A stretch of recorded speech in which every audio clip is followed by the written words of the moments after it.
বলিউড ও টলিউডের জনপ্রিয় সঙ্গীত শিল্পী অরিজিৎ সিং গত এক দশক ধরে হৃদয় ছোঁয়ার মতো অসংখ্য গান উপহার দিয়েছেন এই সুরের জাদুকর। কিন্তু এবার সে পথে রাশ টানার সিদ্ধান্ত নিয়েছেন গায়ক। হিন্দুস্তান টাইমসের প্রতিবেদন অনুযায়ী প্লেব্যাক থেকে বিদায় নেওয়ার ঘোষণা দিয়েছেন অরিজিৎ সিং। গায়কের এমন আকস্মিক ঘোষণার স্তম্ভিত পুরো সঙ্গীত জগৎ। মঙ্গলবার ২৭ জানুয়ারি সন্ধ্যায় সোশ্যাল মিডিয়ায় এক পোস্টের মাধ্যমে অরিজিৎ জানান, প্লেব্যাক গায়কের দুনিয়া থেকে বিদায় নিচ্ছেন তিনি। অরিজিতের ভাষায়, হ্যালো সবাইকে, নতুন বছরের শুভেচ্ছা। শ্রোতা হিসেবে গত এতগুলো বছর ধরে আপনারা আমাকে যে পরিমাণ ভালোবাসা দিয়েছেন তার জন্য আমি আপনাদের সবার কাছে কৃতজ্ঞ। প্লেব্যাক কণ্ঠশিল্পী হিসেবে কাজ করবে না উল্লেখ করে তিনি আরো বলেন, আমি অত্যন্ত আনন্দের সাথে জানাচ্ছি যে এখন থেকে আমি প্লেব্যাক কণ্ঠশিল্পী হিসেবে আর কোনো নতুন কাজ করব না। আমি এখানেই ইতি টানছি। এটি সত্যি একটি চমৎকার পথ চলা ছিল। এদিকে অরিজিতের এমন হুট করে নেওয়া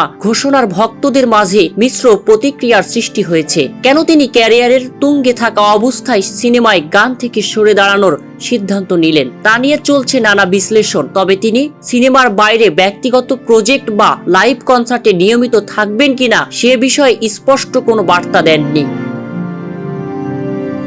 2011 সালে মার্ডার 2 ছবির ফির মহব্বত গান দিয়ে তার প্লেব্যাক সফর শুরু হলেও 2013 সালে ছিল তার জীবনের টার্নিং পয়েন্ট। আশিকি 2 ছবির তুম হি হো গানটি রাতারাতি তাকে গ্লোবাল সুপারস্টার বানিয়ে দেয়। এই একটি গান প্লেব্যাক সঙ্গীতের সংজ্ঞায় বদলে দিয়েছে। অরিজিতের বিশেষত্ব ছিল তার বহুমুখী প্রতিভা। শাস্ত্রীয় সঙ্গীত থেকে শুরু করে রক বা জ্যাজ সব ধরনের গানেই তিনি ছিলেন সমান সাবলীল। কেবল বলিউড নয়, বাংলা ছবিতেও তার অবদান অসীম। বোঝে না সে বোঝে না, মেঘবালিকা বা বসন্ত এসে গেছে এর মতো গানগুলো ছাড়া বাঙালি শ্রোতাদের প্লেলিস্ট অসম্পূর্ণ।